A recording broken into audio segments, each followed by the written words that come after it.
नमस्कार, आपके साथ मैं हूं दीपिका शर्मा और आप देख रहे हैं क्राइम तक।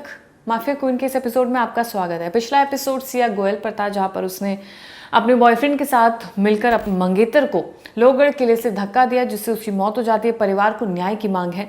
तो सिया की कहानी तो हम लगातार सुनते ही आ रहे हैं, लेकिन अब एक और ऐसी कहानी सामने आई है जिसमें प्रेमी के साथ मिलकर ही एक कत्ल को अंजाम दिया गया। लेकिन यहाँ पर इन आरोपियों ने काफ़ी सतर्कता से चीज़ों को आगे बढ़ाया। 11 महीने बाद इस पूरे केस का खुलासा हुआ है, जहाँ ये दोनों आरोपी पकड़े जाते हैं, यानी कि वो पत्नी जिसने अपने पति का कत्ल किया और वो प्रेमी जिसके साथ मिलकर पति का कत्ल किया। लेकिन 11 महीने तक ये लोग कैसे बचते हैं, ये एक अहम सवाल है। 11 महीने तक किसी को ये खबर नहीं हुई कि एक शख्स मारा जा चुका है और उसके आरोपी खुलेआम घूम रहे हैं। तो उसके बारे में, पूरे केस के बारे में आपको बताते हैं। 11 महीने तक दोनों जो आरोपी हैं वो इस राज को छिपाए रहते हैं, लेकिन आरोपी को शायद ये लग रहा था कि वो आगे भी छुप जाएंगे, लेकिन ऐसा कुछ नहीं हुआ। एक छोटी सी गलती से पुलिस उन्हें दबोच लेती है। महिला का नाम है सुनीता। वो अपने पति बलिराम सूर्यनाथ कुशवाहा के साथ एरौली में रहती थी।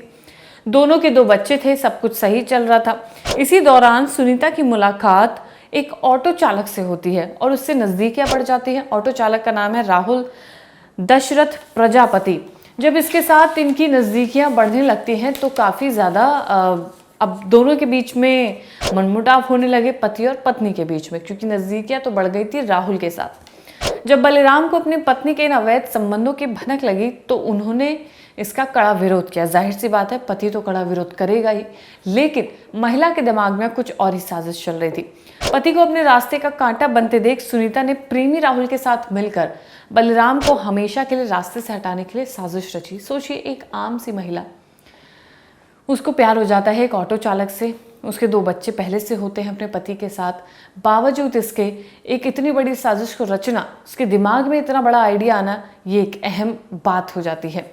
अब इस हत्या की साजिश कैसे रची गई वो आपको बताते हैं। हत्या की योजना को अंजाम देने के लिए सुनीता ने सबसे पहले अपने दोनों बच्चों को ये कहा कि वो अपनी मौसी के घर चले जाए, ताकि कोई भी बच्चा ये देखे ना, कोई सबूत गवाह ना रहे और किस बच्चों को पता ना चले कि माँ ने ही उनके पिता का कत्ल किया है।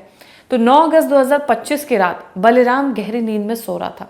तब सुनीता और राहुल ने उसका गला घोटा, हथियार से उस पर वार किया और जान ले ली। सोचिए, कितना आसान इन लोगों के मन में आइडिया आता है कि किस तरीके से किसी शख्स को मारना है। हथियार का इंतजाम भी कर लिया, गला भी घोट दिया, बच्चों को मौसी के घर भेज दिया ताकि कोई गवाह भी न रहे, और दोनों प्रेमियों ने मिलकर इस कत्ल को अंजाम दिया। घर के अंदर ही बलिराम के शव को सिर, धड़ और पैर 3 टुकड़ों में बांट डाला।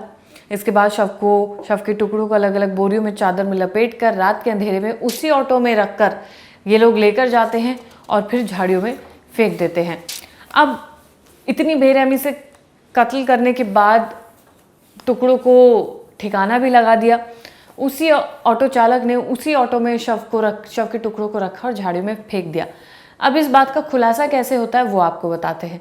इस हत्या के बाद सुनीता ने अपना घर किराए पर दे दिया और अपने बच्चों के साथ प्रेमी राहुल के घर में रहने लगी। करीब 7-8 महीने बीते। उसके बाद बलिराम का भाई गांव से उन्हें मिलने आता है। तो सुनीता कहानी करती है कि बलिराम मेरे से बहुत झगड़ा करता था, मेरे साथ मारपीट करता था और घर छोड़ के वो कहीं चला गया है, उसे नहीं पता कि वो कहाँ गया है।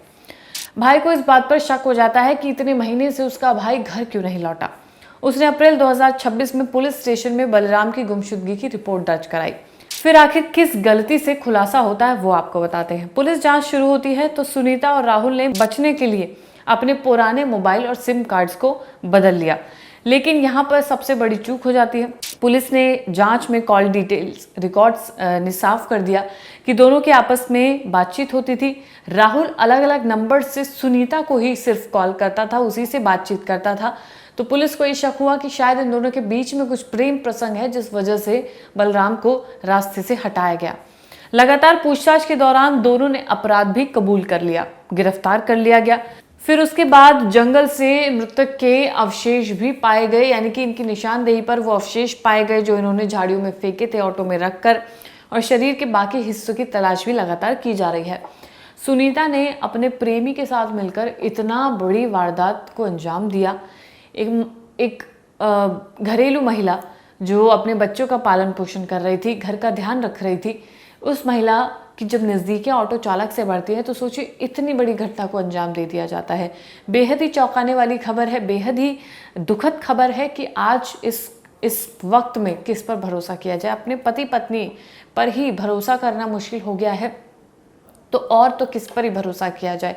तो ये थी कहानी एक ऐसी महिला की जो थी तो एक घरेलू महिला, लेकिन उसके दिमाग में जब सनक चढ़ी कि उसके पति को रास्ते से हटाना है और प्रेमी के साथ रहना है, तब इतनी बड़ी वारदात को अंजाम दिया। लेकिन पुलिस ने दोनों को हिरासत में ले लिया है। इनसे जो बाकी के अवशेष हैं उनकी भी तलाश लगातार की जा रही है। लेकिन उन मासूम बच्चों का क्या, जिसके पास अब उनकी माँ भी नहीं रहेगी और पिता भी नहीं है। उन्हें एक तरह से बेघर करने वाली आरोपी ये महिला ही है जिसने इतनी बड़ी साजिश को रचा और सिर्फ एक प्रेम प्रसंग के चलते अपने घर को उजाड़ दिया। ऐसी कहानियाँ, ऐसे केसेस लगातार क्राइम तक आपको दिखा रहा है ताकि आप लोग भी सतर्क रहें और अपना ध्यान रखें। कोई भी ऐसा केस हो जो आप चाहते हैं कि कहानी में कहा जाए तो कमेंट सेक्शन में ज़रूर लिखिएगा, जगह के साथ किस जगह की वो खबर है ताकि ढूंढने में आसानी हो और उसे अगली बार कहने की कोशिश करेंगे। और ये कहानी आपको कैसी लगी हो वो ज़रूर बताइएगा कमेंट सेक्शन में। जितने भी अपडेट्स है क्राइम तक आपको लगातार अपडेट करता रहेगा, कहानियाँ सुनाता रहेगा। धन्यवाद।